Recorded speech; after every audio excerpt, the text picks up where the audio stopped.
no estamos hablando de imaginario. Historicismo, porque No, la historia. la historia son los hechos. Historia. La historicismo es la interpretación que damos. Y no vamos a salir a leches, pero...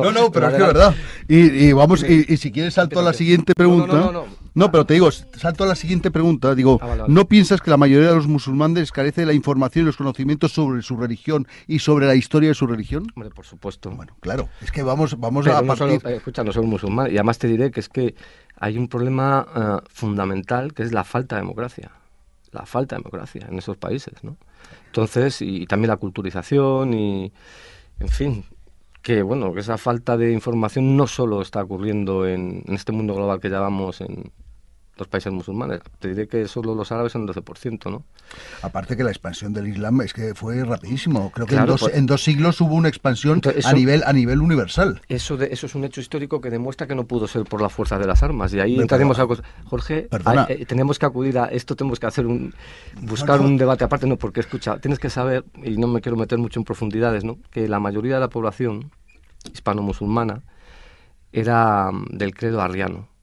Es decir, cristianos, pero no creían en la Trinidad. Y la élite gobernante, los visigodos, en un momento dado adoptan la doctrina católica, ¿no? Entonces no se considera el Islam como algo distinto, sino como una secta del cristianismo hasta varios siglos después, ¿no? No, perdona, pero es que estoy contigo. Es que los mismos españoles que vivían en esa época aquí, que eran los visigodos, aceptaron la entrada del Islam. Eran la élite, la otra era hispano-romana. Claro, pero, y aceptaron la entrada del Islam porque había unas guerras intestinas tremendas y además realmente no había una cabeza que dirigiera el país. Entonces cuando llegó el Islam lo aceptaron como tal.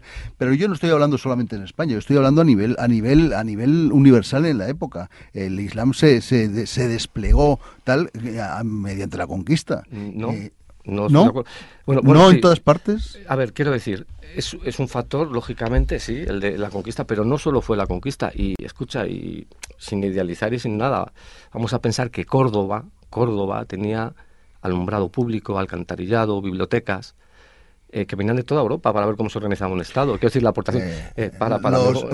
Perdóname, no hablemos de los califatos en España porque eso era parte del resto del mundo musulmán. Bueno, pues estamos hablando de España. Oye, pero no, estamos hablando del mundo. Y en Córdoba, Dar al-Hikma, en Córdoba, en Bagdad, con Harun al-Rashid, otro punto independiente. Mira, lo que era Bagdad y lo que era Córdoba eran realmente puntos independientes del resto del Islam. Eran fusiones de diferentes etnias, sobre todo Córdoba, donde los judíos, los musulmanes y los cristianos vivían perfectamente, y en Bagdad también. Pero el resto del mundo musulmán, eso era una debacle, si es que eso era a punta de conquista. Bueno, pero si hablamos de conquista y, perdón por la expresión, hablamos de leches, a ver quién ha dado más leche que nadie. Bueno, claro, no disculpamos, por ejemplo, a la Iglesia, que lógicamente también con las... de esclavos, en fin, un montón de barbaridades. Lo que sí quiero decir, ¿por qué no resaltar las cosas buenas y positivas? Porque hay más cosas que nos unen que las que nos separan. Y pensar las cosas buenas que había, independientemente de que fueran hechos aislados y tal. Bueno, la pregunta era, ¿has dudado algún momento de tu fe? Pues la fe es algo que se mantiene con los hechos, ¿no? En el tema del Islam, nosotros decimos que din muamalat, que es decir, nuestra forma de vida o de religión, es los hechos y las acciones, el trato con los demás. Entonces, te he dicho en 2 palabras. ¿De qué va a decir que eres judío, musulmán, cristiano, agnóstico si vas haciendo la puñeta y robando y tal? O sea, que lo que importa es ser buena persona y lo que te digo, por encima de todo, la dignidad y la libertad del hombre de cualquier ideología. Y eso un verdadero creyente tiene que asumirlo. Sí, pero también tienes que, para terminar con esta cuestión, tienes que ver también que los musulmanes, gran parte de los musulmanes tienen una ignorancia supina en lo que es su religión, se conocen el Corán de memoria, sin entrar en profundidades, los hadiths los aceptan como tal, y entonces realmente lo que hacen es recitar, no pensar en lo que están hablando. Y eso es, claro, esa es la gran perdición del... Hay un dicho del profeta, dice que llegará un momento que la gente leerá el Corán como quien bebe el agua, es decir, que no pasará de sus gargantas. Pues pero no solo en el Islam. Bueno, para terminar, ¿dónde reside para ti el verdadero problema que acucia a nuestro planeta? Bueno, pues yo creo una cosa lógica y razonable. Vamos a ver. Hay espacio y recursos y técnica suficiente, tecnología para alimentar a todo el mundo, ¿vale? Porque esto no ocurre. Y yo creo y me va a dar la mayoría de la gente la razón, es el mal reparto de la riqueza. Que el 80% de la población disponga de no sé si es un 25 o un 20% de los recursos, y el 20% de la población disponga del 80% de los recursos. Yo eso seré un utópico, seré un descerebrado, un ignorante, pero no lo entiendo. No lo entendía con 11 años, ni lo entiendo ahora con 48 tacos. Y creo que la mayoría, la inmensa mayoría de la gente, independientemente de su color de piel, de su raza, si de ideología o credo, queremos, deseamos, anhelamos acabar con las enfermedades, con el hambre, con la guerra y con la persecución. Y que estamos condenados, obligados a vivir con esta premisa pacífica y justamente entre todos los pueblos de la tierra, y en eso tenemos que luchar para cambiar con todo este tema. ¿Un libro, una canción? Un libro, una canción, si es que hace que no leo un libro y no vale una etiqueta de ropa y... No, pues empieza una canción, un libro. Una canción, un libro. Hay una canción que me gusta mucho que dice: levántate y mira a la montaña.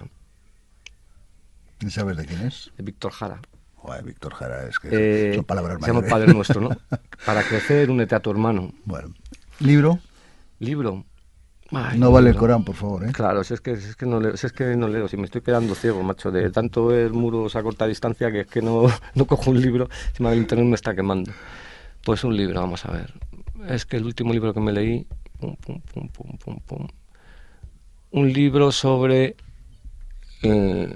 los montoneros en Argentina, que no me acuerdo el título, que estaban detenidos en la EMA, la Escuela de Mecánicos de la Armada, y empiezan a trabajar para el Estado argentino, infiltrándose y tal. Bueno, no importa. Ya con ese dato es suficiente. Vamos a dar unos datos biográficos de Luis José Galán González, Yusuf Galán. Nace en Madrid en el año 65, en el barrio de Argüelles. Asiste a los colegios San Patricio primero y Santa Cristina después, pero parece que saca escaso provecho de ellos, ya que viaja con la mente durante la clase y apenas atiende. En su preadolescencia coincide con momentos convulsos de la historia reciente de este país, y esos sucesos le marcan la lucha por las libertades y la democracia. Siendo un niño militó en las Juventudes Socialistas de la Agrupación Socialista de Moncloa. De hecho, es su imagen, junto a una compañera, la que aparece en el cartel del 14º Congreso en Barcelona de esta organización en el año 1977. La foto fue tomada en el transcurso de la primera manifestación antinuclear multitudinaria en la que fueron, según cuenta, agredidos por guerrilleros de Cristo Rey. Después viaja por Europa con 2 brasileñas en Interrail, pero a pesar de lo sugestivo del viaje, no se comió un colín. Eso sí, fue un excelente guía mostrando al nuevo mundo parte del viejo. En los años 80, y como otros tantos españoles, cayó en la lacra de la droga dura, el caballo que tantas buenas generaciones de jóvenes destruyó. En el año 91 lo abandonó y adoptó el Islam como forma de vida. Trabajó una época en Segur, tras lo cual, y según el auto judicial, viajó a Indonesia a recibir entrenamiento militar. Después regresó y se instaló en un piso del barrio madrileño de Lavapiés, lugar por donde pasaron muchos musulmanes, entre ellos, y según se le acusa, algunos pertenecientes a los comandos de Al-Qaeda que protagonizaron los atentados del 11S neoyorquino. El 13 de noviembre del 2001 fue uno de los primeros detenidos, el único español tras los sucesos del 11 de septiembre de Nueva York. Acusado por el juez Garzón de un delito de terrorismo, pertenencia o integración en una organización terrorista y tenencia ilícita de armas en la Operación Dátil, por cada uno de los muertos y heridos en el World Trade Center, el Pentágono y en un avión que cayó en Pensilvania. Desde entonces permaneció en prisión hasta mayo del 2011, como preso FIES, y desde el 11M de 2004 en aislamiento. Tiene 5 hermanas, le gustan las artes marciales, entre ellos el tai chi, el tempo, el taekwondo, el karate y el penyat silat. Está soltero, cuida de su padre enfermo y su horizonte son los derechos humanos. Dice que ahora, en libertad, quiere hacer uso del derecho a la libre expresión, según la cual los musulmanes quieren vivir en paz. No son terroristas. El Islam condena el derramamiento de sangre. Es un excelente amigo, colaborador en exceso, sobre todo de causas perdidas, y tiene una inocencia a flor de piel. Bueno, pues nada, buenas noches, Yusuf, muchas gracias por venir al programa y esperamos que consigas todos tus fines para que el pueblo musulmán pueda demostrar que es un pueblo que vive en paz.